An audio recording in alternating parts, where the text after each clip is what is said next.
Hello and welcome to Dialogue. 25 years since its return to China, Hong Kong is exploring its own path as a major global financial hub.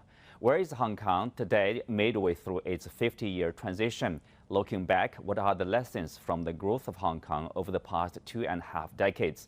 And looking ahead, how will Hong Kong continue to serve as a bridge that links China to the world? Today, I'm glad to be joined by Ms. Pansy Ho, Group Executive Chairman and Managing Director of Shantech Holdings. That's our topic. I'm Xu Qinduo.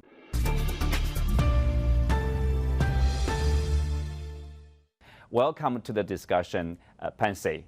Well, you have deep experience of Hong Kong, both before and since its return to China in 1997. From that perspective, how do you view the past 25 years of Hong Kong? Thank you for allowing me to be able to join you today to share some of my insights. Well, as everybody would know, we are from a very long, kind of rooted sort of family enterprise, and we have witnessed and also been a major contributor, I would say, in the development of our business, but also at the same time, helping to witness the growth of Hong Kong even before the handover. But naturally, of course, at the juncture of the 25th year anniversary, we are happy, to also tell the story of how Hong Kong had actually grown in the past 25 years.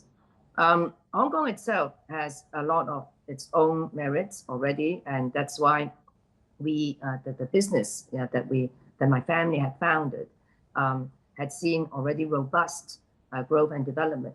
But, prior to the handover, mainly Hong Kong is, of course, an international monetary and also finance center, whereas in Macau, the dominant industry or the pillar industry is really the tourism industry sector, which is underpinned by its unique gaming concessions. And we had tried our best, of course, to service a much smaller marketplace in the past, because after all, like in the case of Macau, our main tourism visitors are basically, are coming from Hong Kong to a certain small extent before the handover that might be able to attract some of the Asian Chinese who would sometimes want to go to Macau. And also because there are, of course, certain heritage links with the community.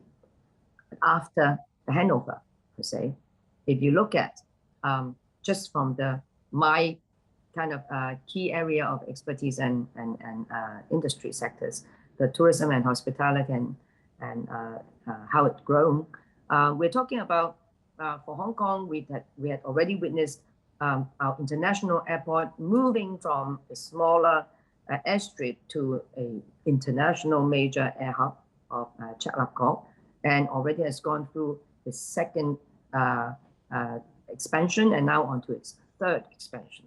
And we have become, in fact, the top 5 of international air hubs, servicing probably one of the highest level of throughputs and traffic ahead before the COVID times.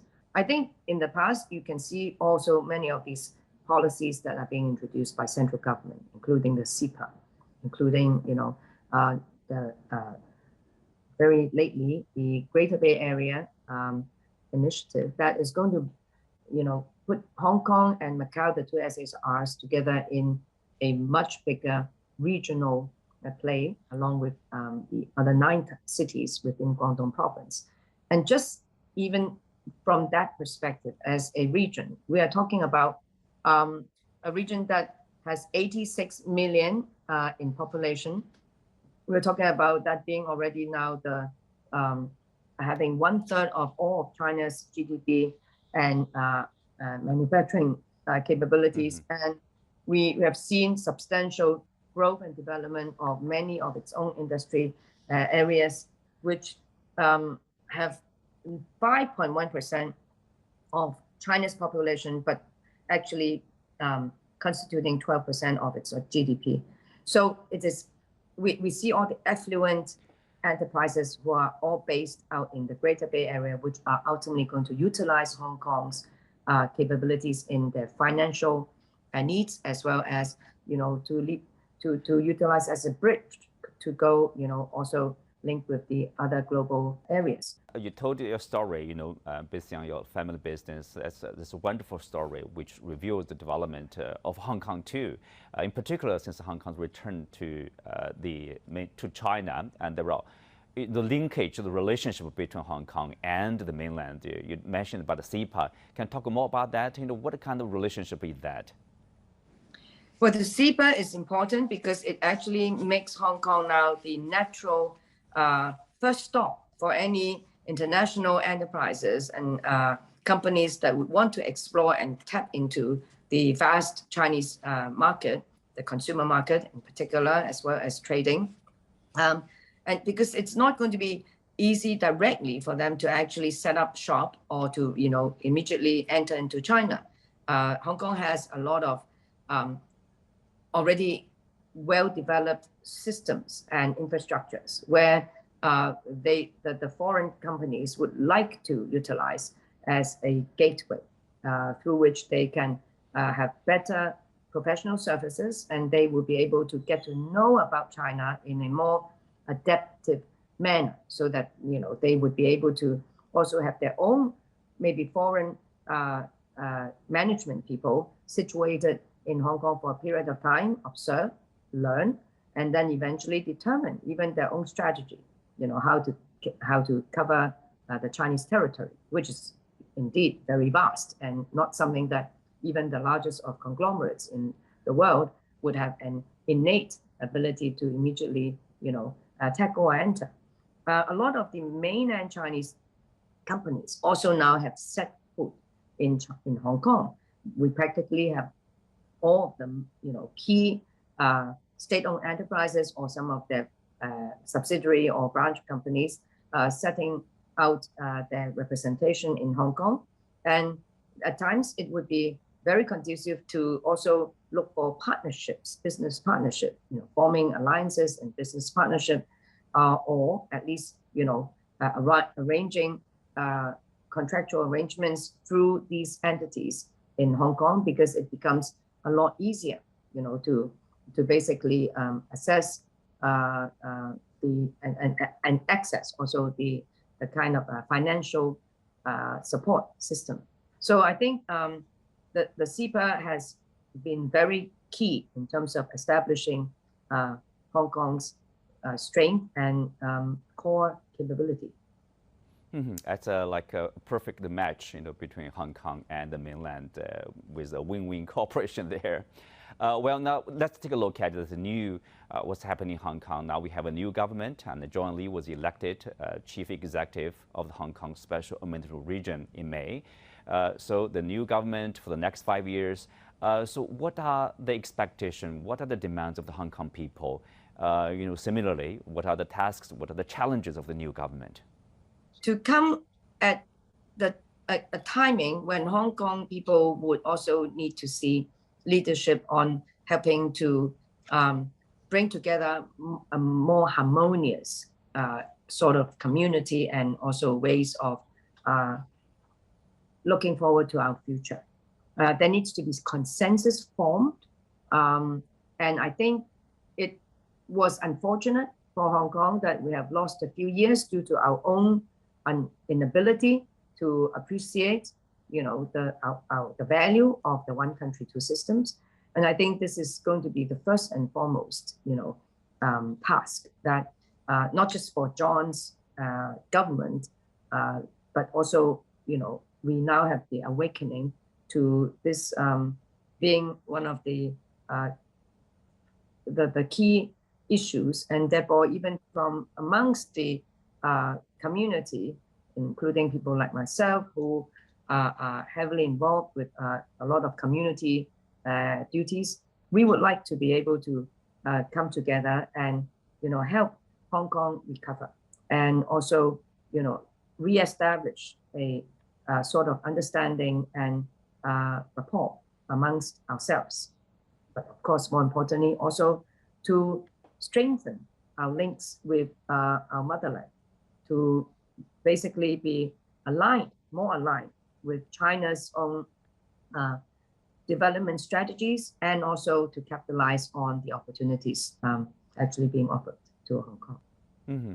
Well, for that purpose, to build a more harmonious society, a community, probably to better represent the entire society, including those they are not exactly, say, on the government's side right now. And so what are the priorities for the new government here? I think the priorities is still, more importantly, to ensure that the imbalance, in a way, within the society would be addressed. Through the even COVID, in fact, there have been some reflections on many of our maybe long kind of already awaiting to be addressed issues on social welfare aspects, looking after the elderlies, how to address the housing shortages, making sure that our labor would be actually also, again, well covered, giving them the hope towards, that there are going to be future developments, explaining, in fact, in clear terms, exactly where we're all heading. There have to be certain sectors, for instance, whether it is due to COVID or whether it's due to even just, long persisting kind of, common problems that need to be resolved through innovation, through, basically coming up with better ideas. How do we portray the best of the new Hong Kong? Is it really just the same old, just a photo opportunity on the Victoria Peak, and then go to, just have your typical shopping experience? There's so much we have, in a way, underrepresented, Hong Kong's own attributes in terms of its nature, in terms of the arts and culture, in terms of many of the attributes that, in fact, many of which also would be important to demonstrate our young people's talents, and how they are the ones who are leading, in fact, Hong Kong into future growth. So I think there are lots to do in many of these areas and sectors. Mm-hmm. A lot to do for the new government. Let's take a look at this COVID situation in Hong Kong. We know that the Omicron variant, which is super contagious, hit Hong Kong this spring. There's a lot of pressure on the society, on the medical sector, understandably. So what are, the government, what has the government been doing to deal with the virus? What do you think Hong Kong needs the most to get the virus under control? Well, we all should remember already that in the beginning of this year, there was the unfortunate outbreak that basically had put a lot of stress on the system. Luckily for us, we had gotten the full support from central government that had, really been very acute in terms of responding and fast in bringing us all sorts of support in terms of manpower, as well as helping us even build some of these facilities for quarantine and for medical observation. So right now, I think, in fact, after the latest development, I think we have been able to put in place now a more efficient kind of infrastructure, and now much more aligned also with how the country itself is all setting up so that we can be continuously observing and supporting each other in such a way that one would expect and look forward to very soon that the borders, in fact, can reopen, which is also critical and important for the economic recovery of many of these important sectors. On the medical capability side, I personally am not actually too worried. We can actually all tell that Hong Kong was in the position of being able to address the kind of explosive developments. And I think going forward, especially with the new government, I think they will definitely be more prepared. And even for the Hong Kong people, I think we all ought to also learn a lesson that we need to be, more responsible. Each of us should have, the notion that we should be protecting ourselves and Hong Kong. And if everybody will adhere to that, and with the full understanding that this is for the better good of all, I think we should be able to actually encompass, the COVID developments. Let's have a break. We'll be right back after this. Welcome back. Yeah, picking up on what you have said about this Great Bay Area, of which Hong Kong is part of that, and this project is one of the key piece of the national development strategy. As a successful business person, what future opportunities do you see for Hong Kong and Macau, as a result of the Great Bay Area construction? Well, for both Hong Kong and Macau, there's been very clear outlined positioning in a way, set forth for us to play in our respective roles within the Greater Bay Area. For Hong Kong, of course, it is much broader. In fact, we are supposed to be spearheading, in fact, the development of the Greater Bay Area through Hong Kong position as the international finance hub and major trade center. For Macau, it is skewed more towards the capitalizing on Macau's already growing and diversifying into a fully holistic touristic sort of positioning, where culture and arts are going to be the key impetus, along with also the ability to also explore Chinese medicine developments and manufacturing in certain parts of the Greater Bay Area, namely in Hanqing. Now, for Hong Kong, I think the really important thing is because even if you look back to the creation of the special economic zones 40-some years ago, starting with Shenzhen and then Zhuhai, which are practically, the basis of the formation of now the Greater Bay Area concept. There was not one part of the 40-year development without, in fact, any Hong Kong element. The Hong Kong businessmen and financial infrastructure were already, critically important in terms of how it had aided the respective independent successes of Shenzhen and Zhuhai, for instance.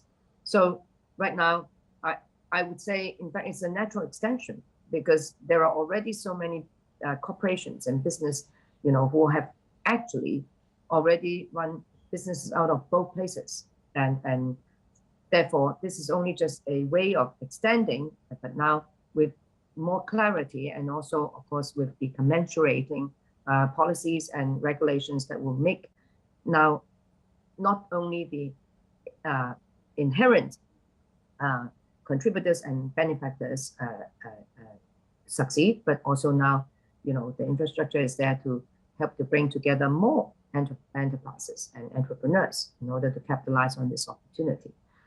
The sectors that we are going to be looking at, mainly are going to be in the kind of new economy, the digital realm, new energy, and many of these important research and also manufacturing capabilities that will be helping to propel both Hong Kong and, for instance, Shenzhen to becoming, hopefully the next Silicon Valley, or our own version of China's Silicon Valley. So I think these are all important areas, and through which, of course, Hong Kong will still continue to enjoy the special role as the main international finance center and providing also, the necessary financial kind of support to many of the developments for businesses in other parts of the Greater Bay Area. Mm-hmm. Well, it's exciting, obviously, development for the businesses and for the industries. What about the people, like the public in Macau and Hong Kong, in particular the young generation? What kind of opportunities do you think, Greater Bay Area may create for them? I think it is interesting to note that as we speak, you might be surprised to see how many young people already today have started to take hold of this opportunity. Many, as far as I know, of the young bright talents, bright minds have already decided to actually, move over to establish themselves in these other cities. In particular, of course, the nearest one to Hong Kong, which is Shenzhen. We've seen even some of the major corporations that had set up at Shenzhen were in fact in the beginning either a mainland Chinese person but have been educated in Hong Kong, or vice versa, a Hong Kong person who have actually gone into mainland for education and then decided to establish themselves, in Shenzhen, but nearer to home, next to Hong Kong. So we already are seeing this trend. Hong Kong government is also doing a lot in terms of making sure that there is the, assimilation. So for instance, from the medical side, we have seen Hong Kong University, Chinese University of Hong Kong, where they have their medical faculties and research facilities are already all starting to, or even have set up their branches in different parts of the Guangdong province. And so we have already seen a lot of these exchanges, for students as well as for the academic people. We also can see that for the young people, they need to have this broadened perspective. If they can go even maybe spend the, 5 years of their life, not just trapped in one city, but help yourself to broaden your perspective, go elsewhere within the Greater Bay Area, which is still within what we call a 1 hour traveling radius. Imagine how convenient that be. Mm-hmm. Well, there's a lot certainly to look forward to.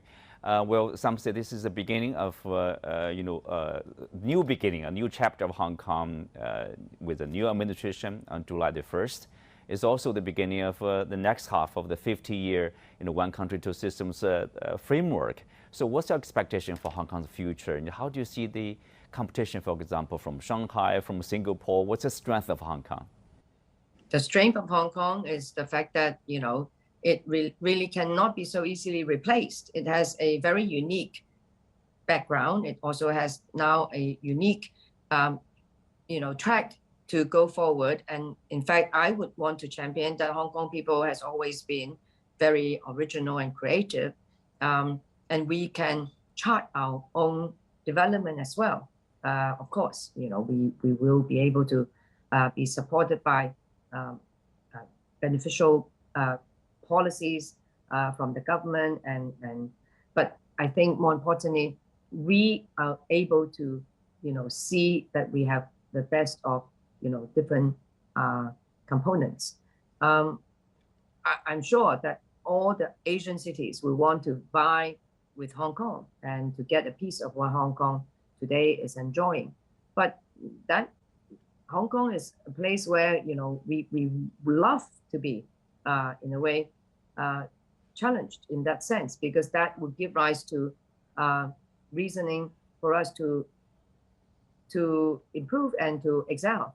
I think also the fact that we are always nearest to the center of growth, we always can capitalize on the best understanding of one of the now largest economies of the world.